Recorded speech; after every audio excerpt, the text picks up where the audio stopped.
¿Qué tal, filmers? ¿Cómo están? Muy buenos días, tardes o noches. ¿Sabían ustedes que existe el cine silente mexicano? Vamos a descubrirlo.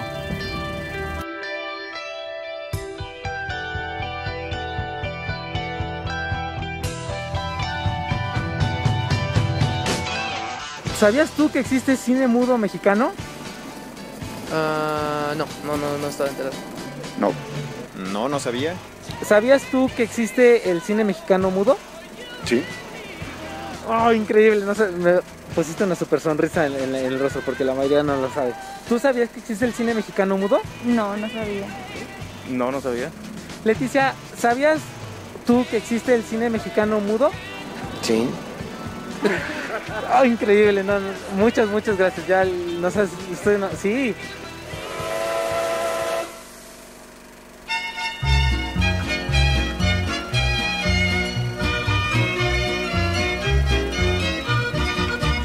En lo alto de la abrupta serranía, acampado se encontraba un regimiento y una moza que valiente lo seguía, locamente enamorada de un sargento. Mi nombre es Felipe Sánchez. Y yo soy Poncho Jiménez, y esta tarde, noche o día vamos a hablar de un tipo de cine mexicano que estamos 99% seguro que ninguno de ustedes sabía que existía, y es el cine mudo mexicano.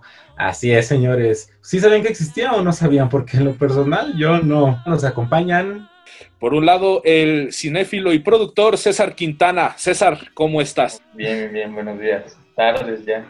Por otro lado, tenemos también aquí a Coast Rodríguez, cineasta, que también nos acompaña la tarde de hoy. Coast, ¿cómo estás? Muy bien. ¿Cómo se encuentran todos ustedes? Bien. Excelente. Maravillosamente.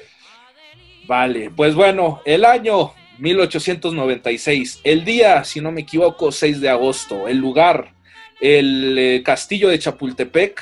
Llegaba en esos tiempos el cinefotógrafo mandado por los hermanos Lumière, Gabriel Beiré, el cual traía consigo un invento que cambiaría para siempre la visión que tendríamos del mundo.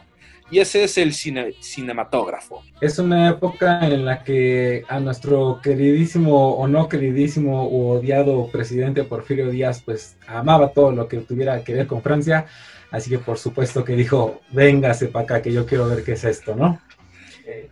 Y tenemos a Gabriel Beiré como dice Felipe, 1896, 1897, Salvador Toscano junto con otros guerrilleros empiezan a hacer vistas también. Sin embargo, nos vamos a dar cuenta que tanto lo de Gabriel Beiré como lo de Salvador Toscano difieren un poco o un mucho, ahorita lo sabremos, a comparación de las vistas de los hermanos Lumière. Entonces, abrimos esta primera pregunta de la mesa redonda con ¿cuáles creen ustedes que hayan sido las aportaciones de Gabriel Beiré y Salvador Toscano a nuestro cine nacional? Creo que principalmente fueron estas tomas ya muy abiertas de campos y el charro, el típico, bueno, no tanto el charro, pero sí el personaje con traje, soldados incluso. No sé, estos personajes ya también se dan a conocer mundialmente y que aún siguen como referentes de que el mexicano, charro, sombrero, macho, siempre tenía que estar como en este tipo de cine, pero solamente es ahí un referente, digo, no tampoco es como está obligado a que el mexicano sea así, ¿no? Pero en parte fueron esto, y también estos paisajes que se aventaban a principio, en estas primeras tomas más bien, tan geniales, digo, creo que también de ahí sale mucho de este tipo de cine. Yo estoy de acuerdo con César, las tomas abiertas abundaban en esas vistas, y yo creo que eso fue la gran aportación de Beiré y Salvador Toscano para el cine mexicano. El cine mexicano está lleno de tomas abiertas, de este tipo de masters con protecciones, y yo creo que no es tanto por la parte de los directores. Estoy casi seguro que los directores mexicanos quieren innovar y quieren buscar hacer cosas distintas. Me parece que es más cuestión de tiempo en en el momento ya de la filmación, es más rápido hacer una toma abierta que irte toma por toma. Aquí lo muestra Beiré, tanto que le hice un pequeño chiste ahí a Felipe, que Beiré logra hacer una toma abierta de un montón de gente que va cabalgando hacia la cámara, o bueno, del lado izquierdo, van del lado derecho de cámara y se van al lado izquierdo, y le dije, mira, Beiré logró ilustrar los indios atacan en menos de 10 segundos. Y es por eso que las tomas abiertas son un referente desde Beiré. En cuestión visual, como lo dice César, yo creo que cómo se veían los mexicanos en ese entonces, sombrero, bigote, ropa de charro, algunos ropa bastante humilde. Eso es la referencia de Beiré. Cuando tú ves las vistas de Beiré, ves gente asando las tortillas, asando los chiles, cosas así. Es gente humilde que Beiré muestra en sus vistas. Y tenemos el otro lado de Salvador Toscano, con los grandes desfiles. También pasó a ser referencia de México, los grandes desfiles por la celebración del 15 de septiembre, o los grandes desfiles al pasar Porfirio Díaz nada más, o cuando llega Francisco de Madero a tomar posesión, también fue un gran desfile. Yo creo que eso en la parte visual, y todos estaban bastante elegantes en esas tomas, en esas festividades, eran bastante grandes. Yo creo que esas fueron como las referencias que agarró el cine mexicano, gracias a Salvador Toscano y a Gabriel Beiré. Creo que también Beiré por ahí, estas vistas que tomó en todo México, bueno, que tomó aquí en México más bien, también creo que las internacionalizó y fue la potencia también. Y aparte de que fuimos el primer país en que llega el cinematógrafo, pues también aprovechando este tiempo en la carrera cinematográfica, pues en Latinoamérica, pues fue presentarles a todo el mundo así de esto es México, y esto aquí es donde también se puede explotar escenarios, pues, para grabar y todo esto. Creo que también es cuando a muchos ya les llama la atención y empiezan a llegar aquí a México.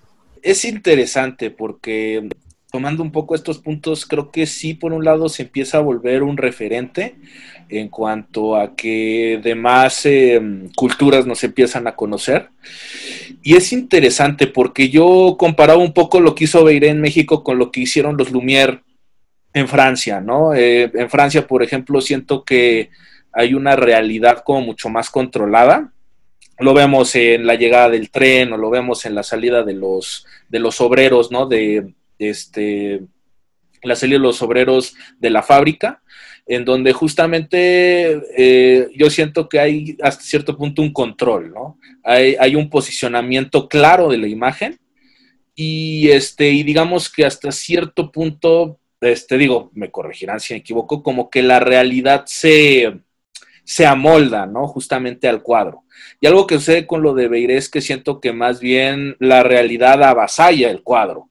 Me explico, porque muchas veces incluso, por ejemplo, las tomas que hace de las peleas de gallos, en donde a veces pues, por la misma acción no logra terminar de encuadrar, o estos mismos, ¿cómo se llama esto? O esto que mencionaba Coast, ¿no? Del ataque a los indios, ¿no? De toda esta caballería que viene de izquierda a derecha de cuadro, que termina por darnos una realidad mucho más rica, mucho más cruda, y en donde creo que el contexto social, desde esas primeras vistas, vendrá a formar parte de manera muy, pues ahora sí que como uña y carne, vendrá a formar parte pues del cine nacional, ¿no? O sea, el cine surge a través de la misma realidad. Veía incluso por ahí de las tomas que realiza Salvador Toscano, que hizo la grabación de la representación de un 15 de septiembre,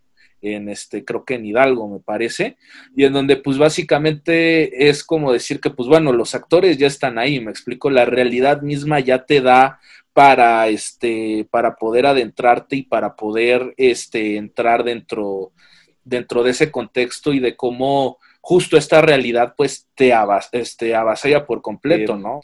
Se puede sentir incluso la inevitable revolución que vendría justo algunos años más adelante. Creo que estoy totalmente de acuerdo contigo, si las tomas son más orgánicas en este lado, si es una representación de la vida diaria muy, muy impactante. Y el ver este tipo de contracultura, bueno, no contracultura, sino más bien una cultura distinta a la que estábamos acostumbrados a ver con los franceses, sí fue un impacto, creo, para pues todo el mundo. Entonces, justamente se empieza a pegar la cuestión de la realidad contextual y con el desarrollo cinematográfico. Y es interesante porque justo en la época en la que estamos viendo el desarrollo del expresionismo alemán, en los años 20, tenemos por un lado a un cineasta como Gabriel García Moreno, con sus películas del Tren Fantasma y El Puño de Hierro, que justamente abordan como esta cuestión costumbrista, ¿no? O sea, digo, sí es un relato ficcionado, pero sigue siendo a final de cuentas un relato muy anclado en la realidad. Y por otro lado tenemos también, un poco antes, a Enrique Rosas, con justamente El Automóvil Gris. Y pues digamos que la pregunta que me gustaría hacer es, pues bueno, haciendo un ejercicio de ingeniería inversa, ¿cuál creen ustedes que hubiera sido como su proceso y cuál creen ustedes que hubieran sido como sus referencias más palpables? En El Automóvil Gris, por ejemplo, podría atreverme a decir que Enrique Rosas utilizó más referencias de los estudios Lumière, con las vistas en Francia de cómo iban pasando los coches. Sería como lo que tengo en la mente como referencia directa de estas tres películas. Creo que el teatro, o sea, principalmente construyen todo desde la visión teatral. Digo, creo que la primera fue El Automóvil Gris en el 1919, pero sí toman como referencias estas vistas de los Lumière y todo esto, pero se nota también por ejemplo, en sus interiores, estos cuartos que están planos y no tienen profundidad ni nada, pero desarrolla ahí la historia y le sirven para componer la narrativa cinematográfica. Creo que sí se basan mucho en el teatro, pero también saben dónde colocar, o sea, supo dónde colocar la cámara y abrir estas imágenes desde, bueno, el cómo ver una esquina, el cómo llega desde el fondo un personaje y se va acercando a la cámara, digo, eso también tiene muchos aciertos, digo. ¿Cuáles serían sus referencias visualmente? No lo sé, pero por ejemplo Rosas creo que empezó siendo fotógrafo y tenía todavía esta parte de las distancias y todo esto lo tenía supongo que más controlado. En eso estoy de acuerdo. De hecho, cuando vi El Automóvil Gris, sí me recordó demasiado al teatro. Todo estaba muy teatral. Y esto yo quiero pensar o quiero creer que es gracias a las tomas abiertas que les decía hace rato. Como era en El Automóvil Gris, estamos hablando que si usó 5 close-ups o 5 medium shots, estamos hablando de muchas tomas cerradas. Todo estaba abierto, todo estaba en un long shot o en un full shot. Desde los movimientos de los coches, de cómo se metían a las casas y asaltaban todo estaba en una toma abierta. Y esto quiere decir que los personajes iban de un lado a otro para para poder realizar sus acciones, y se hace un movimiento teatral bastante, bastante extraño hoy en día, porque no estás acostumbrado a ver solamente que los personajes van de izquierda a derecha para hurgar entre los documentos o cosas así. Estás acostumbrado a que si un personaje está hurgando entre los documentos, ves los documentos, ¿no? O ves las manos cómo hurgan los documentos en un plano de detalle, ¿no? Y eso te salta a la vista. De hecho, justo estaba pensando cuando vi El automóvil gris que estas referencias fueron utilizadas después en otras películas. La que se me vino a la mente, que dije que desde el momento en que la vi dije, esto es algo muy teatral, esto es algo muy de teatro, fue en el Jinete sin cabeza, en la historia del Jinete sin cabeza, en donde el personaje va subiendo las escaleras, diciéndole a la gente que él no tiene la culpa, y justo cuando llega al clímax, justo cuando llega a la cima, llega un objeto que lo destaza, ¿no? Que lo mata por la espalda.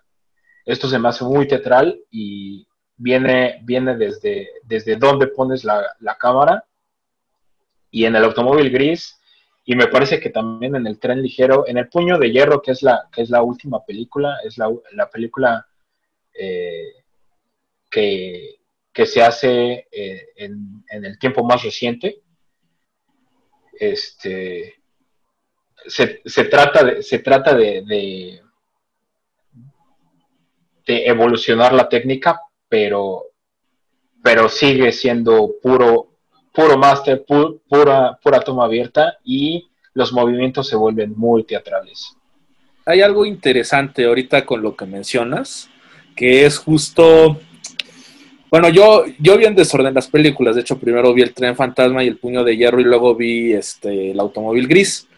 Y algo que me llamó mucho la atención justo del puño de hierro es que maneja esta subtrama como de detectivesca, ¿no? Entre el niño que creo que se llama... Juanito, ¿no? Juanito, sí. Juanito y otro dude que ahí andan. Y el Perico, sí, cierto. Que andan investigando supuestamente. Y cuando la vi dije, bueno, pues es que aquí no veo investigación policíaca, ¿no? O sea, ¿dónde está? O sea, se me hizo como demasiado así. Quedé un poco decepcionado. Digo, ahorita ya hablaremos de cada una de las pelis que nos pareció a cada quien. Pero después al ver El automóvil gris, digo, igual, ustedes díganme si como sea, si estoy en lo correcto o no, pero me parece que El automóvil gris, si no es la primera, sí sería de las primeras películas detectivescas, ¿no? Y vamos, bien o no, accidental o no, creo que dio las pautas para mucho de lo que consideraríamos el cine negro posterior, ¿no? Digo, igual yo sé que en esa época pues acostumbraban a usar ese tipo de sombreros que le tapaban el rostro y generaba estas sombras duras, ¿no?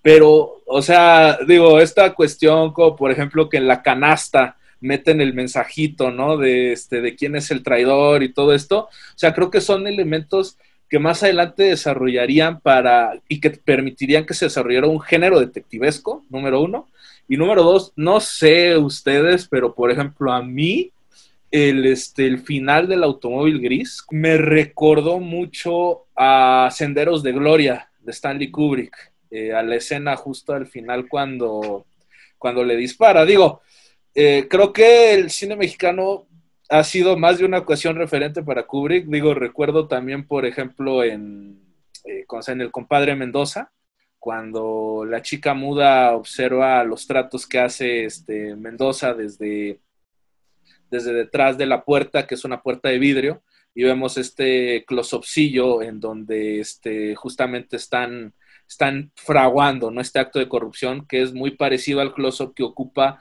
cuando Hal está viendo a los dos astronautas en Odisea en el 2001.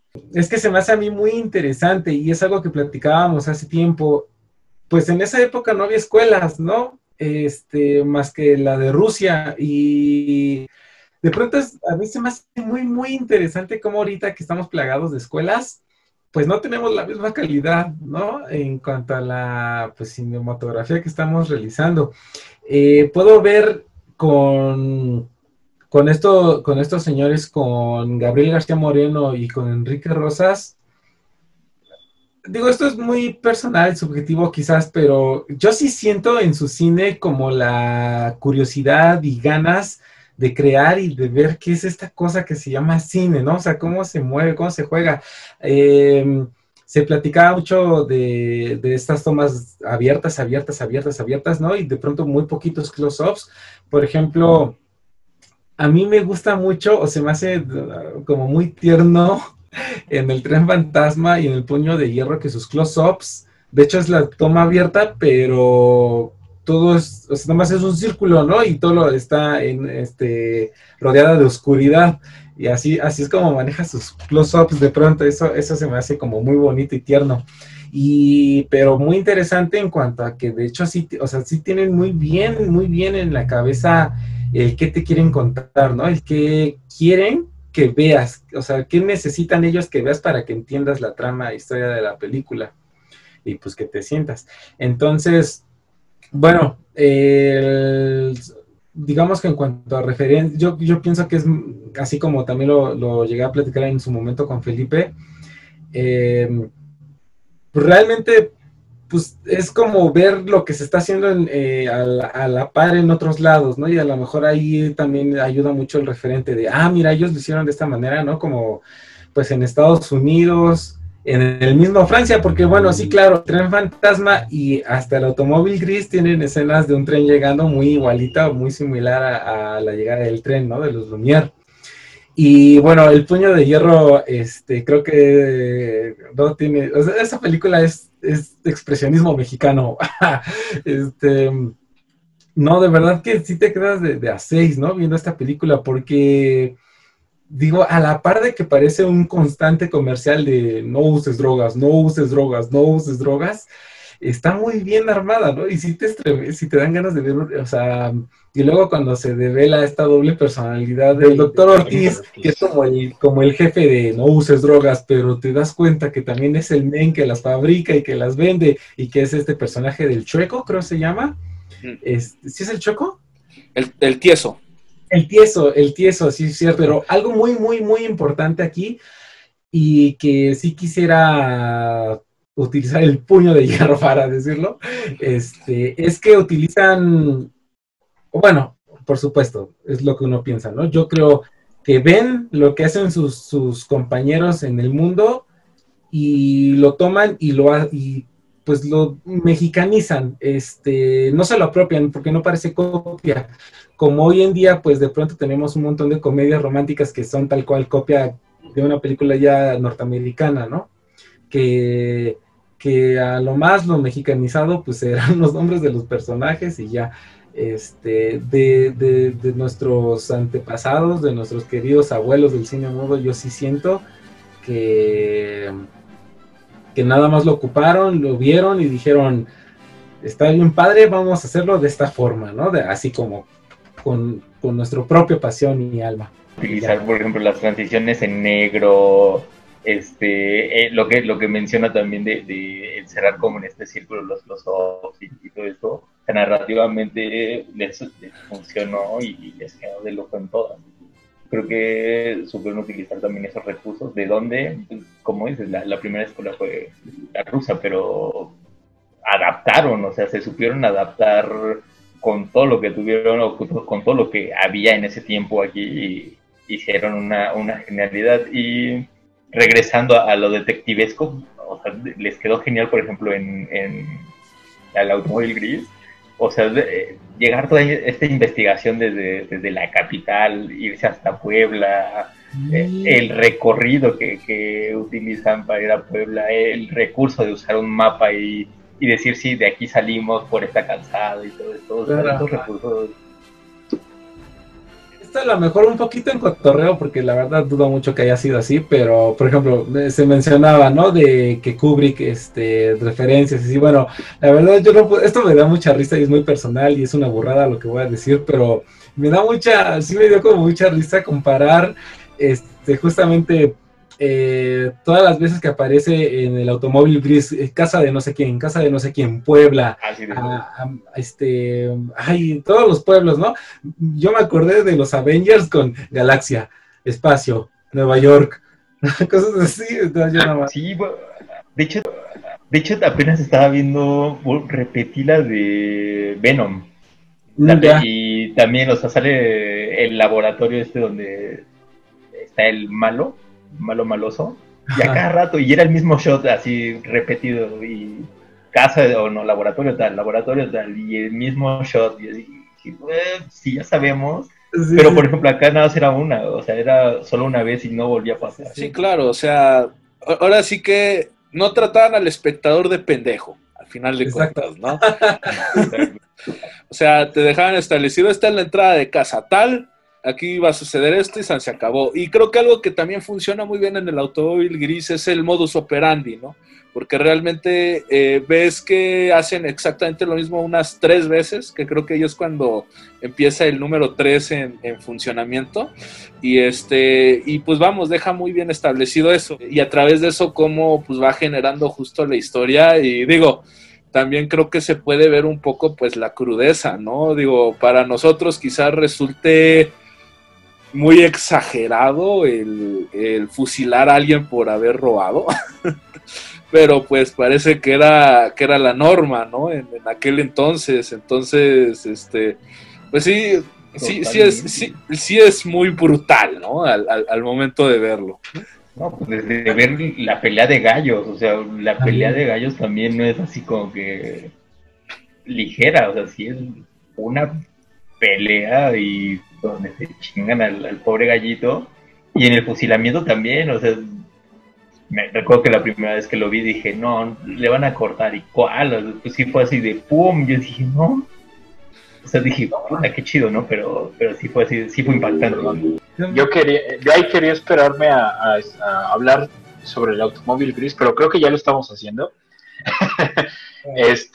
Entonces, yo en la escena del fusilamiento, el automóvil gris a cada rato te está diciendo que todas las escenas que estás viendo, que todo lo que estás expectando es real, ¿no? Y esto es realidad. Las casas que la banda del automóvil gris asalta, todo lo que estás viendo es real, ¿no? Y en el fusilamiento te ponen un mensaje de esto es completamente real para que los bandidos vean cuál es su destino, ¿no? Y eso me causó mucha curiosidad porque la toma del fusilamiento pareciera como si no debería de estar ahí, ¿sabes? Como si el camarógrafo fue y de verdad fue a filmar un fusilamiento. Entonces, investigué un poco, me encontré una página que asegura que esa escena del fusilamiento en realidad fue un fusilamiento filmado bajo consentimiento de la cárcel de ese entonces. Y en ese momento fue cuando me impactó, la verdad, dije, entonces sí es real. Ahí fue cuando dije, el cine de antes era una combinación entre ficción y era una combinación entre ficción y me vale madres lo que opine la audiencia, yo los voy a impactar visualmente. Un poco lo que trata de hacer Tarantino en sus películas, impactar visualmente a la audiencia. Eso era lo que hacía el cine mudo de antes, tratar de impactar de verdad a la audiencia. Ahí hay como dos, o sea, una cosa sí puede ser como la utilizaron como recurso, porque también el cómo mostrar un fusilamiento ficción en ese tiempo, no sé qué tan difícil o qué tan fácil hubiese sido, no sé si ya habían hecho pruebas o no, pero como recurso lo utilizaron bien. Políticamente, si era para espantar a otros ladrones de hacer lo mismo, pues era propagandista y creo que también, o sea, como recurso lo utilizaron muy bien. O sea, de las dos formas creo que fue un acierto, pero así hay un chingo de cine. Recordemos que el cine, bien o mal, pues es propaganda, ¿no? Todo lo que vemos de todo lo desarrollado por los cineastas soviéticos durante más o menos esa misma época también, 1926, 1929, eso era propaganda también sobre el Partido Comunista. Esto también era propaganda, por un lado, pues para mantener a raya a los ladrones, por un lado, y por ejemplo el puño de hierro, ¿no? Que también es pues propaganda para que pues no se anduvieran inyectando cosas raras, ¿no? no se volvieran morfisónamos, algo así. Bueno, adictos a la morfina, pues. Entonces, No tengo idea. morfinómanos, esa es la palabra que estaba buscando. Entonces, pero sí también creo que es interesante, como bien dice Coase, pues los tanates, ¿no? Que tenían para mostrar eso. De hecho, sí, efectivamente, como dices, Coase, esa fue una escena real de un fusilamiento, que de hecho tú por ahí tenías el dato, ¿no, Poncho? Sí, digo, también a reserva de ser cierto, ¿no? Yo de hecho tengo el dato de que esos sí eran los de la banda del automóvil gris, los de veras, y es el fusilamiento de ellos, ¿no? Ya. Ajá, Interesante. y es en la escuela de tiro, ahorita te digo en dónde. Dice, de los 10 condenados a la pena de muerte, 6 son fusilados el 20 de diciembre de 1915 en la escuela de tiro. Y en el último momento son retirados del paredón Hernández Quintero, Lara y Mercadante. Ah, no, y Fernández, dice. Entonces sí, en efecto dice que él filmó eso y lo incorpora posteriormente, ¿no? Ya para el final de la película. Entonces sí, o sea, bueno, se me estremece otra vez ahí la piel, ¿no? Porque dice, pues sí estás viendo muerte de verdad. Bueno, sí. También cuando es la escena de los gallos, pues igual ahí dices, ay, qué feo, o sea, sí es de veras eso, ¿no? Como uso y costumbre, lo de los gallos, dices, pues pasa, sí, ¿no? Porque son usos y costumbres. Y, o sea, Sí. no estaba mal visto tampoco. Pero, ajá, o sea, pero también creo que lo del fusilamiento, creo que en ese tiempo tampoco estaba mal visto. normalizado para esa época, pero para hoy, bueno, hoy en día que incluso pues tachamos mucho al candidato que decía que iba a mochar manos, pues acá era fusilamiento de veras, ¿no? Y bueno, hoy en día sí impactó un poquito, o sea, bueno, a mí sí me dejó así de, ay, en la madre, eso sí es, pues es que es muerte. Que es interesante porque básicamente lo hicieron sin querer, o sea, sin ser transgresores, ¿no? O sea, simplemente así, no, esto es así, Totalmente. se hace así y punto. Que incluso hasta me atrevería a decir que quizás el fusilamiento de la banda del automóvil gris que filmó Rosas en 1915, pienso que quizás pudo haber sido el origen de la película realmente, ¿no? O sea, a través de su filmación de eso, es muy probable que él haya iniciado sus investigaciones y haya iniciado pues todo este proceso para pues para generar la película, ¿no? Lo cual en lo personal se me hace pues bastante interesante y bastante bonito, ¿no? Que la última escena de tu película es la escena con la cual inició todo para poder sacar el producto. Ajá. No, y un proyecto bien arriesgado, porque pues también, bueno, él, Enrique Rosas, junto con su esposa y otro señor, crean Azteca Films. Y sus primeras pelis, pues no dieron así como el punch, ¿no? Entonces aquí, de hecho está casi en bancarrota, y entonces aquí donde dicen, no, pues vamos con todo, y se la avientan, y pues mira, ¿no? Hoy en día hasta le pusieron voz.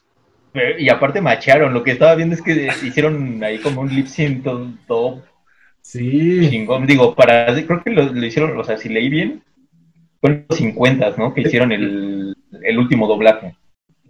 Y, por ejemplo, también lo que estaba viendo que los de la Filmoteca se rifaron en la reconstrucción de todos los filmes. La del Puño de Hierro a mí me impactó. La reconstrucción del Puño de Hierro es increíble. Porque en el Automóvil Gris y el Tren Fantasma todavía se nota, ¿no? Que el film va pasando, ¿no? La cinta va pasando. Y en el Puño de Hierro, cuando lo notas, es muy difícil, es porque algo pasó, ¿no? Bueno, y el sonido sí, ¿cómo se llama? En el auto gris, en la banda del automóvil gris, híjole, se rifaron, digo, ese lip sync que pusieron ahí para los diálogos, dije, órale, les quedó muy chido, digo, para lo que hicieron, sí les quedó. Sí, y para mí no fue, pensé que me iba a molestar el sonido, o este tipo de diálogos. Dije, creo que va a ser muy difícil poderla ver. La veo y fue así de wow, o sea, no le restó peso a nada. Para mí fue muy chingona verla así. Que creo que este es un buen momento para decir que sí estamos hablando de cine mudo, pero las 3 películas de las que estamos hablando que se supone que son mudas, ya no son mudas, ya las sonorizaron. Imaginemos que no tiene sonido, ¿no? Sí. Sí, igual, o sea, también he llegado a ver no, tampoco las he visto completas, o sea, las llegué a ver en su tiempo por partes, y, o sea, sí me tocó verlas también sin música, y, híjole, son una potencia, la neta sí es una potencia visual. Imaginarte cómo crean o cómo forman narrativamente todo esto, este lenguaje cinematográfico que se crean para hacer la película, híjole, para mí sí es impactante. Digo, por ejemplo, en el Automóvil Gris, recuerdo las primeras veces que la vi, para mí fue nostalgia. Yo crecí en el centro de Tlalpan, al sur de la capital. El centro de Tlalpan todavía tiene esta especie de casas coloniales, este tipo de casas como las que muestran en el Automóvil Gris, y incluso tiendas, ¿no? O sea, tiendas que son antiquísimas y tienen este tipo de mostradores gigantes como los mostraban. Todo esto, o sea, para mí sí fue pues fue entrañable la primera vez que la vi, fue así de wow, o sea, crecí con algo similar, pero aún así el contexto histórico es súper antiguo. Sí, algo así me pasó a mí justamente, César, porque curiosamente cuando mencionan que uno de ellos se va a esconder a Apam Hidalgo, digo, me resultó muy nostálgico porque curiosamente yo tengo familia ahí, que vive en Apam Hidalgo. De hecho, conozco el peñón que sale para la toma de establecimiento de la peli, y que curiosamente, y conozco también el pueblo de al lado, de Almoloya. De hecho, ahí mi bisabuelo tenía un terreno. Entonces, el ver justo todo este paisaje que, vamos, o sea, ya no se parece. O sea, a final de cuentas, los tiempos cambian, hay una mayor cantidad de edificios, pero sí ver cómo era en esa época sí me transmitió justo esa nostalgia, ¿no? Ese remembrar lugares que tú conoces, pero mostrados de una manera totalmente distinta, ¿no? Entonces, después de toda esta charla tan interesante que hemos tenido, pues bueno, hay una constante, ¿no? Aunque nos hemos enfocado más en el Automóvil Gris, bueno, el Puño de Hierro y el Tren Fantasma no se escapan. Y es que algo muy curioso es que los protagonistas suelen ser personajes, pues tipo ladrones, embusteros, gente de doble moral. Entonces, esta pregunta va inclinada hacia, ¿ustedes por qué creen que estos relatos tengan como protagonistas a este tipo de personajes? ¿Por qué? Creo que no sé si tenga que ver mucho con eso del cine propagandista y lo que había en contra de estos personajes, pero creo que por ahí va. Creo que va más por ahí en el contexto ya histórico, en dar a conocer que estos personajes, o sea, en realidad eran malos y de doble moral, y cuidado que te encontrás con estas personas porque iban a ser muy malas para la gente. Pero creo que va más por ahí. No sé qué tan, no sé cómo haya sido el contexto, pero creo que va más por ahí. Yo creo que habla de un contexto social de ese momento, un contexto que en este momento podremos decir que es un contexto histórico-social, porque al fin y al cabo, bien lo decía Felipe hace rato, el cine es propaganda, y una de las propagandas más grandes de los gobiernos a lo largo de nuestra historia es: vamos a hacer que la población se someta. Y yo creo que tanto el Tren Fantasma como el Puño de Hierro, como el Automóvil Gris, son una forma de sometimiento visual. Es darle a entender a la población que si la población no se comporta, tiene consecuencias. Y a lo largo de tu vida te das cuenta que sí, tus decisiones tienen consecuencias, pueden ser consecuencias negativas o consecuencias positivas. En el Puño de Hierro te dicen: si ocupas la morfina, si ocupas las drogas, pues en algún momento vas a soñar que tu esposa muere, tu amigo muere, van a pasar cosas malas, ¿no? En el Automóvil Gris te dicen que si no te comportas, que si eres un bandido, vas a terminar muerto, ¿no? Y en el Tren Fantasma es de esta forma mostrar una regla moral, una regla ética de respetar a tu compa, ¿no? De si son amigos, ¿por qué van tras la misma mujer? ¿No? Y hasta dónde puede llegar un ser humano con tal, o un hombre, con tal de ganarse el amor de esa mujer, ¿no? En este caso, el Tren Fantasma, spoiler, en el tren parece que muere el personaje femenino tras una caída del tren, ¿no? Y el personaje malvado lo presencia y dice: oh, ya se murió la mujer que tanto amé. En las secuencias perdidas se entera que pues no está muerta, y en un cambio de paradigma, en un cambio de pensamiento, en lugar de vengarse, en lugar de buscar su sometimiento, busca salvarla, ¿no? Yo creo que ese es el mensaje que están tratando los cineastas aquí, darle a la población un mensaje de sometimiento, de decirles: o te comportas o cuello. Por un lado, es muy cierto, ¿no? Lo que dice Coast, la cuestión de la propaganda, la cuestión de enseñarle, ¿no?, a la población ciertos valores morales, etcétera. Pero algo muy interesante es que, por ejemplo, viendo lo voy a estar comparando mucho con el expresionismo alemán porque creo que es lo que está más o menos a tiempo de estos relatos. Pero vamos, hay una distinción muy clara a través de sus mismos elementos simbólicos de quién es el bueno y quién es el malo.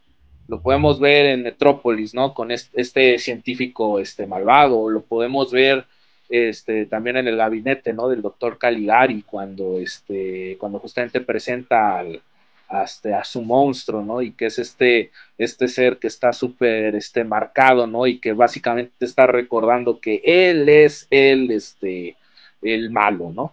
igual también un poco en el origen de una nación, ¿no? De Griffith, en donde justamente a los negros también les pinta ciertos rasgos, ¿no? Que los hacen distinguir como los malos. Y creo que algo muy interesante es que en el caso del cine nacional no sucede eso. O sea, no tenemos realmente digo, que fue lo que a mí más me llamó la atención, que realmente no hay como una distinción como tal, o sea, más bien es como que puede ser como cualquier persona. Lo vemos, por ejemplo, en el caso del Rubí, ¿no? Que mencionaba ahorita Coase en El Tren Fantasma. Que digo, el actor en sí tiene muchísima presencia, primeramente, es el más alto de todos. Y justamente, vamos, no, o sea, existe justo esta contradicción de que tiene un perfil heroico, por un lado, pero por el otro sabemos que el hombre es un bastardo, ¿me explico? O sea, tiene un amante, tiene una banda que le hace carrilla por atrás para poder conquistar a la morra, y digo, al final efectivamente hay una redención que incluso la redención a mí al final pues, sí me da un poco de pena. No voy a spoilerles el final, ojalá y puedan ir a verla, los que nos están sintonizando. Eh, pero, pero vamos, justamente ¿cómo decirlo? No existe esta dicotomía, ¿no? No existe este maniqueísmo entre los personajes. Digo, el caso que más me llamó la atención justamente fue el del doctor Ortiz, ¿no? En El Puño de Hierro, porque al inicio se presenta como este hombre imponente. De hecho, si se dan cuenta, varias de sus tomas están en contrapicado. O sea, yo digo, la verdad a mí me impresionó mucho ver un contrapicado en 1926, en donde le da justa toda esta presencia y que habla justo del problema de las drogas, y de repente le da este giro en donde realmente él es el que está generando y creando la morfina que consumen los drogadictos. O sea, el que existe este tipo de figuras es algo que, al menos que yo recuerde, en el cine de esa época no hay, y que creo que es realmente el gran aporte que nos dan, o sea, que es una escala de grises mucho más definida, y en donde no puedes no sentir aprecio por ninguno de sus personajes, me explico, o sea, de una u otra manera logras identificarte con lo que están sucediendo. Tan es así que, por ejemplo, a mí en lo personal el final del Tren Fantasma, pues sí me pegó. O sea, realmente el ver ese final sí fue así de, ay, sí me dio cosilla. Por lo mismo, ¿no? Porque al final de cuentas sí hay como una apertura, y creo que también hay un cierto grado de querer entender la situación, me explico, de no querer simplemente hacer como esta división, sino explicar lo que sucedió, ¿no? Y creo que también tiene que ver con esta parte, pues, justamente de cómo el contexto social, porque pues, volvemos a lo mismo, o sea, estábamos saliendo de la Revolución Mexicana. En 1900, digo, justamente el fusilamiento es a finales de 1915, y creo yo que todavía mucha de esta revolución se ve impregnada, ¿no? Dentro de estos relatos de posguerra, y que justamente le dan esa fuerza, ese poder, y creo que también por eso le da ese entendimiento a las partes, ¿no? Algo que creo que sucede también en época de guerra, lo vimos también con el neorrealismo italiano, ¿no? En donde también abandonaron esta cuestión de buenos y malos, y más bien es esta cuestión de intentar entender, y de la propia Italia intentar entender qué fue lo que les pasó, ¿no? E intentar reconstruirse. Creo que hay cierto grado de eso ahí. Por ejemplo, con el automóvil gris, la única escena en donde diría que, si bien sí es, desde el principio de la película te muestran a la banda del automóvil gris como los malos, llega un momento de la película en donde ya desarrollan a los personajes de tal manera que uno se casa, uno te enteras que tienen como sus afecciones emocionales, ¿no? Pues entonces no son tan malos, ¿no? tienen esta parte de que te encariñas con el personaje o tienes empatía con el personaje, o sea, también lo estamos viendo en estos tres filmes, ¿no? Pero, por ejemplo, sí, en la del automóvil gris, o sea, llega también hasta este personaje, ¿no? Que lo tiene todo y tal, dice el papá así de, pues si aquí tiene todo esto mi hijo y todo eso hasta donde ves va a ser de él, ¿no? ¿Por qué mi hijo tiene que hacer esto? Y pues, también te enfrentas con eso, digo, también ahí tú como que, oye, sí es cierto, y este güey, ¿por qué lo hizo, no? Y te empiezas a cuestionar el por qué roban, si, o sea, para qué llegar a ese punto. Pero bueno, o sea, creo que eso es parte de los filmes ahorita, pero viéndolo en ese tiempo, ya darle peso a tus personajes y darle ya una historia y el desarrollo de estos personajes, creo que para mí fue un acierto. Sí, no recuerdo cómo se llama ese personaje en donde está el papá y dice, pero si nosotros lo tenemos todo, tenemos 20 hectáreas de terreno, ¿por qué mi hijo hizo esto, no? Y me hace recordar esa frase tan famoso de El Caballero de la Noche, de hay gente que solo quiere ver el mundo arder, ¿no? Por diversión lo hacía.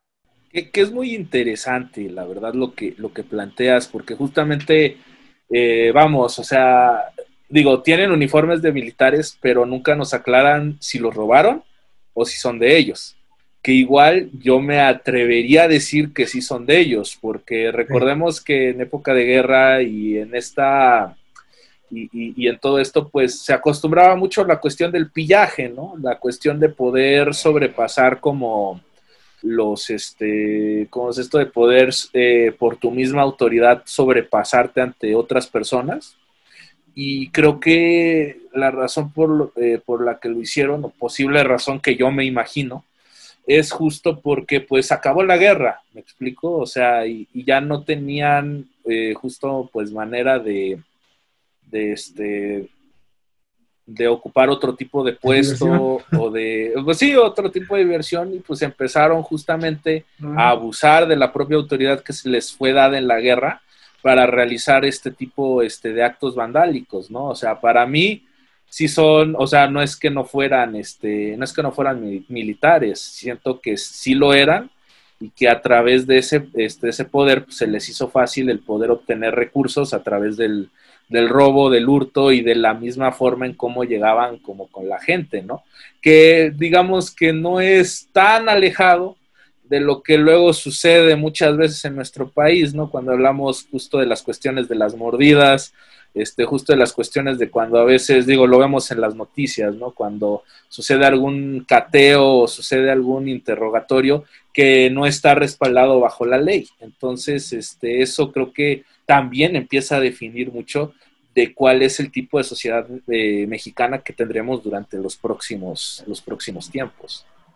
Bueno, y eso nos lleva justamente a la próxima pregunta, que es, bueno, como ya discutimos ahorita, justo siguen siendo situaciones que podemos aplicar a nuestra realidad, siguen siendo personajes que están muy bien anclados en nuestro contexto, y por lo mismo, pues la pregunta sería si existe algún parecido entre las temáticas y entre los conceptos que manejaron que manejó ese cine nacional de esos primeros años con las temáticas y conceptos del cine mexicano que se desarrolla hoy en día.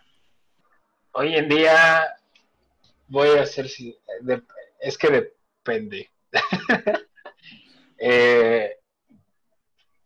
Obviamente las comedias románticas con Omar Chaparro y Marta Higareda, pues yo creo que ya se perdió por completo este cine de Enrique Rosas y de Gabriel García Moreno. Pero yo creo, y corríjanme si estoy muy equivocado, pero la escuela de increíblemente Televisa trata trata de rescatar estas costumbres mexicanas, ¿no? Tanto que a los actores les enseña a andar en caballo, les enseña a hacer esgrima, etcétera, etcétera. Y pues yo creo que ese es como mi mayor ejemplo, porque ya ni siquiera en la época del cine de oro, con Pedro Infante, Jorge Negrete, todos estos personajes, inclusive Cantinflas, sí usaban costumbres mexicanas, sí usaban trajes de charro, sí usaban tomas abiertas. Tal vez con las tomas abiertas es lo que te puedo decir que se rescata este tipo de cine, ¿no? Pero la verdad es que no se me ocurren muchas referencias actuales que utilicen cosas de este cine. Que yo recuerde, o que me venga a la mente ahorita algún filme de estos últimos años con este tipo de referencia. No, tal vez narrativamente entre el bueno y el malo, ¿no? Pero de ahí en fuera algo que ya me remonte y me recuerde directo a este tipo de filmes, ¿no? Digo, de todos modos el cine va evolucionando, ¿no? Y ha evolucionado a grandes pasos, ¿no? O sea, ahorita creo que también hay por ahí hay un boom de cine de ficción en España, México, igual en Latinoamérica, por ahí hay algunas cintas interesantes, independientes, pero sí, el cine evoluciona en cada país. Digo, por ahí una vez escuchaba a una maestra de guión, no recuerdo su nombre, y justamente hablaban de este tipo de temas. ¿Qué temas se ven cada año o cada cuántos años van cambiando, ¿no? O cómo va evolucionando, y ella hablaba como de que cada sexenio es como van cambiando las historias, pero no por el contexto político, bueno, más bien sí por el contexto político social, pero por ejemplo teníamos cuando estaba Calderón, ¿no? Teníamos tipo de cine con narcos y todo este pedo, digo. Ha ido evolucionando, ahorita también ya no vemos mucho este tipo de cine. Tal vez vemos ficciones por ahí muy marcadas, pero siempre hay una evolución. Sí se perdió el hablar del cine mudo en México porque creo que era muy desconocido.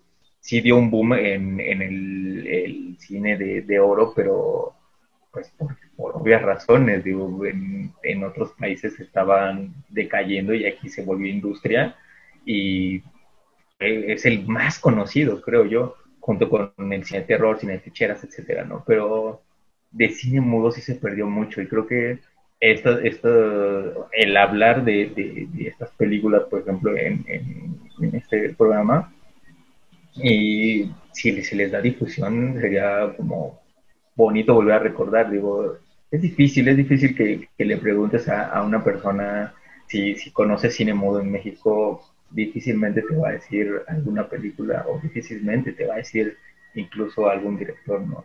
Siempre te hablan como, sí, el cine de oro, sí, por ejemplo, Pedro Infante, eh, te hablan de referentes internacionales, pero difícilmente conocen a estos referentes internacionales. Lo que me atrevería a decir, por ejemplo, es, si bien sí se ha perdido aquí en México, o se perdió en México, me parece que tuvo una evolución este cine, tuvo una evolución y emigró a otro lado y lo adoptó Estados Unidos como el llamado cine western, ¿no?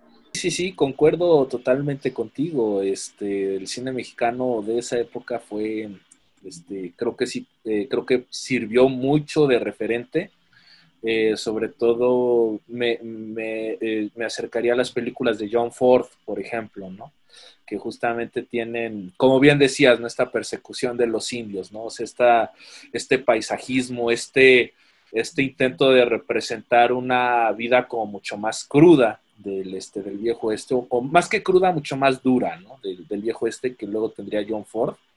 O como mencionaba, ¿no? Anteriormente, el cine negro, ¿no? Que después veríamos y que de una u otra forma, tal vez no de manera consciente, pero sí toda esta cuestión de utilizar como sombras muy duras, el ver a gente que estaba justo tapada con sombrero y que la mitad de la cara no se le ve, causando un poco de intriga, que si bien creo que fueron elementos que se dieron, o sea, que no fue algo, desde mi punto de vista, planeado por Enrique Rosas, sí dio, niños, ¿no? Exacto, sí siento que dio la pauta para el desarrollo de varios géneros cinematográficos. O sea, algo que también le decía a Poncho es que creo que son películas que no le deben nada y que están muy a la altura de lo que se estaba haciendo en esa época.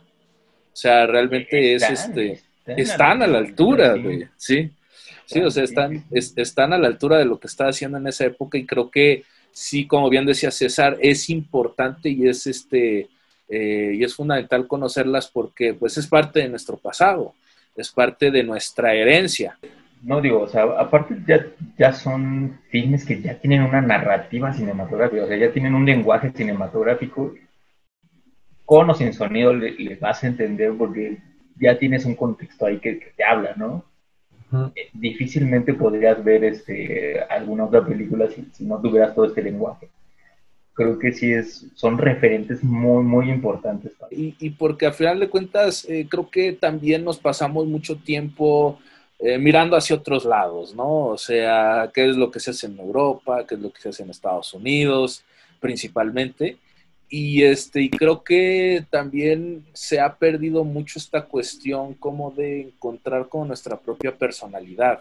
Bien decía Coast ahorita, ¿no? De las comedias románticas, o lo decía también Poncho, ¿no? Que son estos productos prefabricados, que, ¿cómo es esto? Que están más acomodados a estándares norteamericanos, y que sí hay como esta inconsciencia de, digo, no sé, de no querer ver, o de no querer regresar a pues eso, ¿no? Pues a lo que son pues nuestras raíces, a lo que son nuestra cultura. Yo, en cuanto a referencias, traía como otra idea, pero ahorita escuchando a César y a Coast me hizo como repensar un poquito lo que yo iba a decir. Entonces, pienso yo que más que referencias, o sea, lo que se trae de ese cine mudo hasta estas épocas, pues a lo mejor más puede ser lo que tanto el presidente dice, ¿no? La corrupción. Entonces, porque por ejemplo, vaya, es verdad, hoy en día, pues nuestro cine más comercial, que es las comedias románticas, el No Manches Frida y todo eso, a lo mejor no lo toma mucho o nada. Pero pues yo ahorita me acuerdo, por ejemplo, de Bala Mordida, y pues creo que no se aleja casi nada, ¿no? De aquellas películas del automóvil. Bueno, o sea, vaya, cosa muy diferente, pero es como la misma línea, ¿no? La misma cochinada, pues. Pues también decía César, ¿no? Del cine de narcos, pues sí, o sea, el infierno, pues lo mismo, ¿no? O sea, imagínate que de pronto que nos saliera un anuncio que dijera que todas las muertes del infierno eran filmadas de veras, ¿no? Imagínate. Entonces, yo creo que tiene que ver pues en eso, o sea, lo crudo de esto, y que, bueno, el cine actual, a lo mejor el general o el que se vende comercial no lo explota mucho, pues es pues esta parte trágica, creo yo, de que no avanzamos, de que estamos como sumergidos todavía en la cochinada, ¿no? O sea, porque sí es triste o es radical pensar que en aquella época, hace 20,000 años, pues tenían las temáticas que hoy en día, de la que hoy en día nosotros nos quejamos en las noticias y en Twitter y todos lados, ¿no? Que tiene que ver pues, con toda justamente la parte de la corrupción y de abusos de poder, de doble moral, etcétera. Entonces, después de toda esta interesantísima charla, llegamos a la que es la última pregunta de esta mesa redonda, que de hecho ya se abordó un poquito en las intervenciones pasadas, y que en lo personal me resulta muy, muy sumamente interesante. Y la pregunta es, ¿a qué creen que se deba que este cine mudo pues parezca que está escondido, que no nos lo enseñan? Porque ni siquiera en la escuela a Felipe y a mí jamás se nos habló del cine mudo, y bueno, la verdad es que son peliculones, ¿no? O sea, yo sí estoy triste de que hoy no tengamos la misma calidad. Entonces, esta sería la pregunta, ¿no? ¿Ustedes a qué creen que se deba que pues el cine mudo nadie lo conoce? No, o bueno, está muy escondido. Me parece que sí, en primera, la difusión o el tipo de material, qué tan fácil es de conseguir. Digo, si hablamos en general de cuánto cine mudo hay en México, sí hay mucho, pero cuánto hay en plataforma. Digo, también eso infiere mucho. Creo que estos tres referentes de los que hablamos y de los que vimos, los tenemos a la mano en YouTube y gratis, que mejor, ¿no? Pero no hay muchas plataformas que manejen este tipo de filmes, y en las escuelas no sé, no tengo idea por qué no te lo avientan como referentes.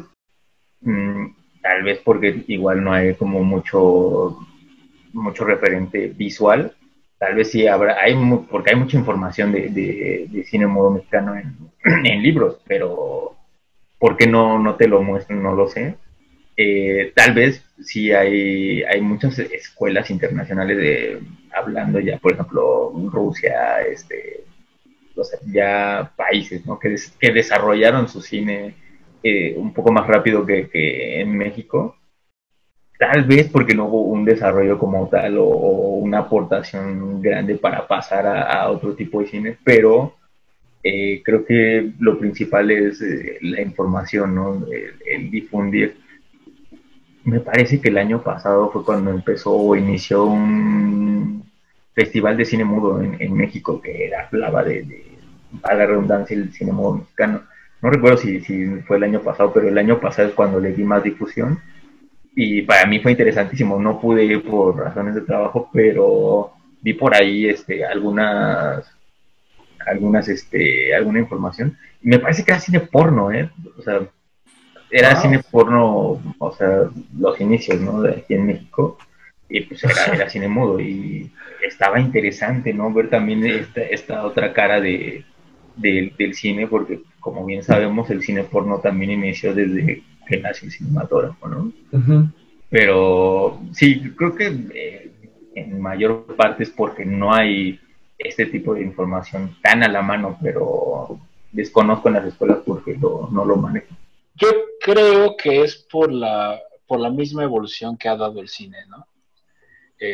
Por la misma evolución que ha dado el cine mexicano específicamente.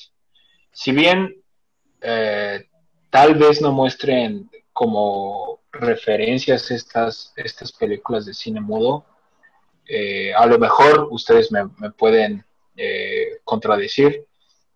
Sí se utiliza como referencia el cine de oro, ¿no?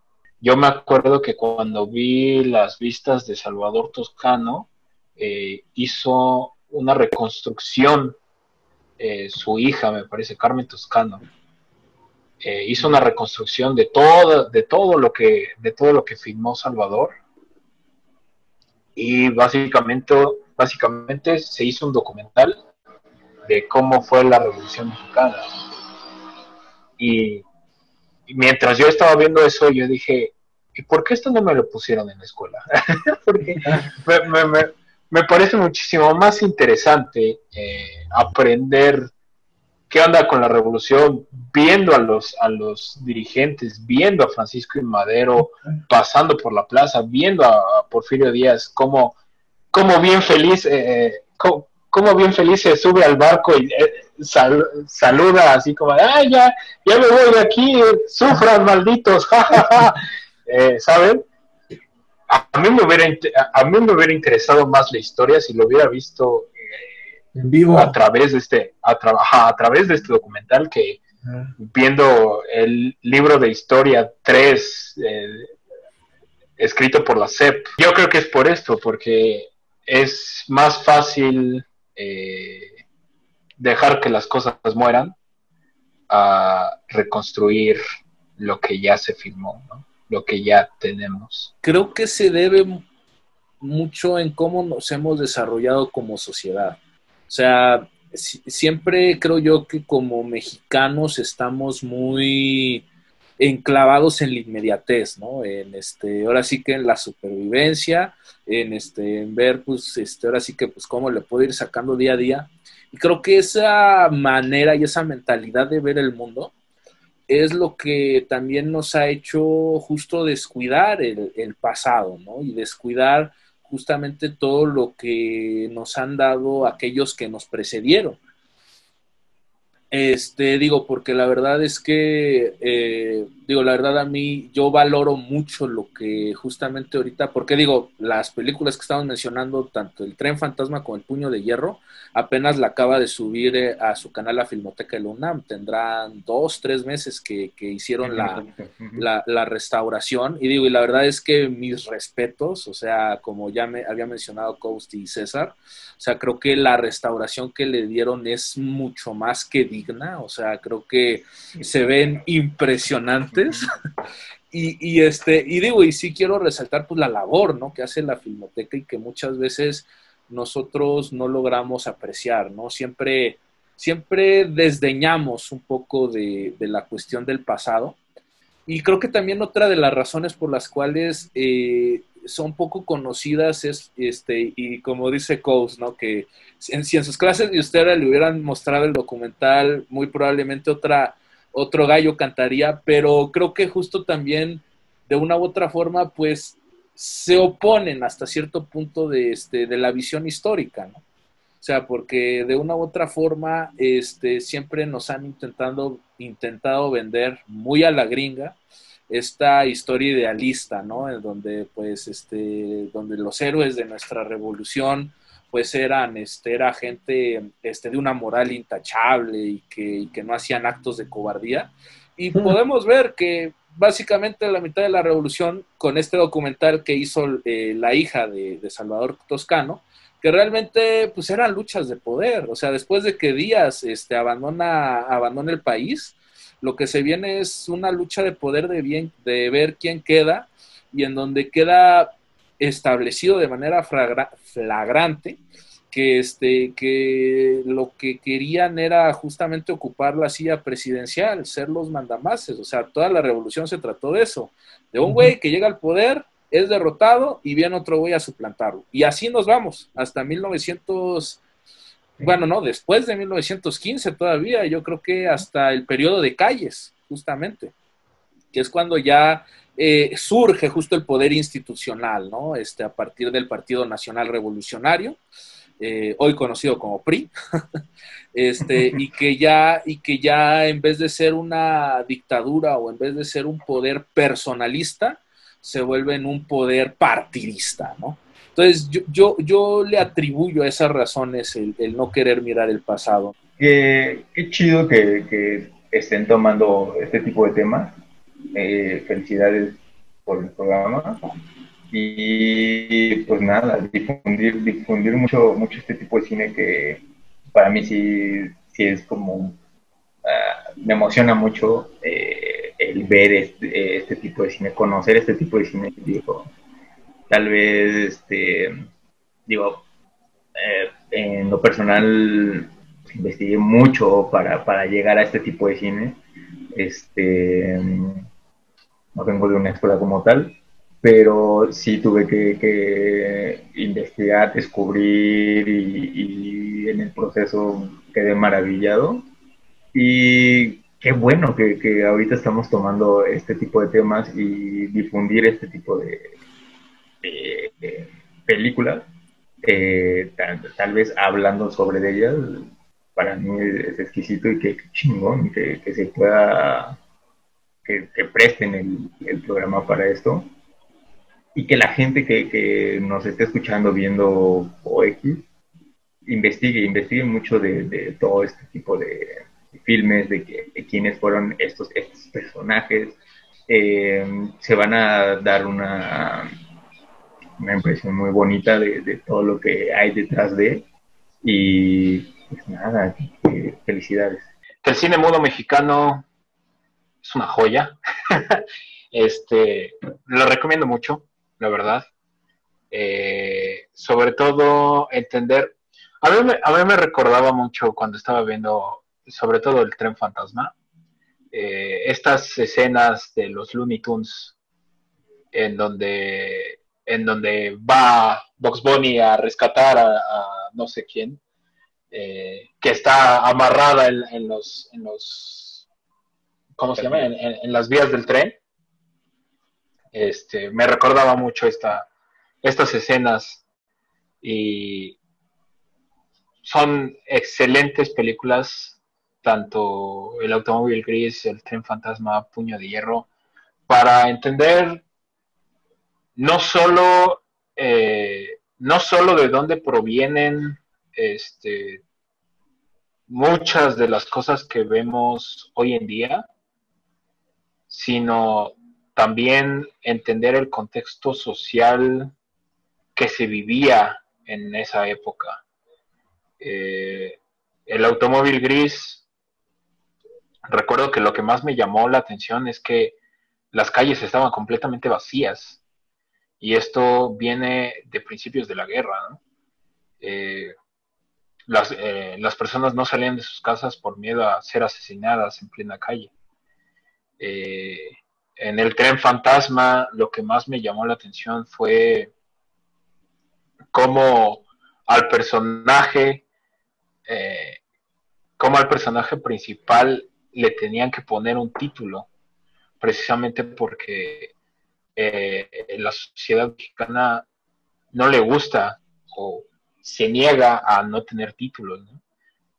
Recuerdo que todas las personas, o a lo largo de mi vida, todas las personas que merecen que me... ¡Ay, no se ve! Estoy haciendo quotes, que merecen respeto, tienen un título, ¿no? Si bien te tienen que decir licenciado o ingeniero o arquitecto, aquí el personaje principal es el ingeniero no sé qué, el ingeniero Antonio Moreno, creo que así se llama, ¿no? Y el resto de la película nada más lo conozco como el ingeniero. Ya su nombre ya no me importa, ya su identidad ya no me importa, ya nada más me importa su título. Y esto trata de un concepto social en donde el título es lo que importa. Y en el Puño de Hierro es simplemente entender cómo el descubrimiento de drogas causó un impacto en la sociedad de querer apartarlas de su vida, ¿no? Son grandes películas, como ya les dije, son una joya y las recomiendo mucho. Y si por ahí se les ocurre pasarse al YouTube y ver las vistas de Gabriel Beire y las vistas de Salvador Toscano y hacer una comparativa, sería fabuloso, porque Gabriel Beire lo que ilustra es la vida del día a día del mexicano, mientras que Salvador Toscano ilustra la lucha política. Son vistas, si bien cuentan una un paradigma, un momento preciso, son vistas completamente distintas, son un punto de vista completamente distinto, desde Gabriel Beire hasta Salvador Toscano, ¿no? Yo también estoy enamorado del cine mudo mexicano, me fascinó descubrirlo y a la vez me entristece, ¿no? Ya lo había dicho en una ocasión que hoy en día no tengamos la calidad, ¿no? De aquella época, y haciendo la comparación de que en aquella época no había escuelas, y hoy estamos a retacar, ¿no? Y un montón de escuelas, y o sea, me resulta una idea de que a lo mejor hoy en día es más una moda, y en aquella época sí era más la ganas y pues intención de crear, ¿no? Y retratar, y pues propagandear, como también se estaba mencionando. Entonces, la verdad es que sí, yo me pongo de pie, me quito el sombrero y le aplaudo a ese cine que de verdad no es que no hay palabras, ¿no? Digo, todos tenemos en alto, o la mayoría del mexicano tienen un modo muy alto al cine de oro, que en realidad el cine de oro creo que todos lo ubican más bien como Pedro Infante y comedias rancheras, ¿no? El cine de oro, de verdad, sí está bien machín, tenemos un cine bien canijo, pero el cine mudo, a su madre, ese sería el cine orgullo mexicano para mí. Nada, pues véanlo, por favor, consúmanlo, porque, y bueno, igual, pues más que nada la gente que quiere estudiar y ser un cineasta, estúdielo, porque de verdad que es un cine que vale mucho la pena aprender de él y sentir con él. Yo la verdad, aparte de quitarme el sombrero por estos autores que pues, fueron los pioneros en hacer cine en nuestro país, quisiera también pues externar mi agradecimiento y mi felicitación a la Filmoteca de la UNAM por tremendas restauraciones que se aventó. De hecho, vamos a dejar aquí abajo en la descripción del video el link de El Tren Fantasma y El Puño de Hierro, para que puedan juzgar por ustedes mismos y puedan checar justo pues todo esto de lo que hemos estado hablando en esta última hora. Y pues nada, si les gustó, ya saben, denle like, suscríbanse, compartan, activen la campanita. Y recuerden que, y bueno, les aviso de una vez que esta es una sección que va a estar recurrente dentro del canal. Cada 2 meses vamos a estar analizando distintos periodos del cine nacional. Y nuestra siguiente parada será cine sonoro y cine de la década de los 30. Veremos lo que realizaron los hermanos Rodríguez a finales de la década de los 20. Veremos también a uno de los grandes autores de esa época, Fernando de Fuentes, y el origen y el inicio de lo que vendrá a ser el cine de oro. Así que si quieren saber más, quédense pendientes porque próximamente llega el sonido a México. Y pues bueno, ya nomás para cerrar, si nos pueden compartir sus redes sociales, en dónde los podemos encontrar, qué están haciendo, mi estimado César. Hola, híjole, pues mis redes sociales aparezco como César Quintana, en todas, Facebook, Instagram, y también estoy en varias páginas de cine. Estoy en Cine de Culto y Cine y Letras. Ahí hago algunos ¿cómo se puede decir? Algunos posts de cine, de todo tipo de cine. Igual hago por ahí algunas biografías de personajes olvidados. Y pues nada, sigan el programa. Muchas gracias, mi César. Ghost, ¿a ti dónde te localizamos? Facebook estoy como Ghost Road, pero no me sigan. Publico pura tontería, entonces no. soy más dedicado a estar en proyectos como estos, ¿no? A nosotros, ¿en dónde nos encuentran, Poncho? Sí, pueden encontrarnos en Facebook como @filmfilmsm, en Instagram como filmfilms_pf y filmfilms_fp. En Twitter somos @filmfilms_pf. Y pues YouTube, Filmfilms. Aquí el mero mero. Excelente, pues no me queda nada más que agradecer la participación de cada uno de ustedes. Gracias por aventarse colosal tarea. Y pues nada, aquí seguimos hablando de cualquier tema, de cualquier cosa que termine surgiendo en el mundo que vivimos y en la cultura universal. Así que cuídense mucho y nos vemos muy pronto.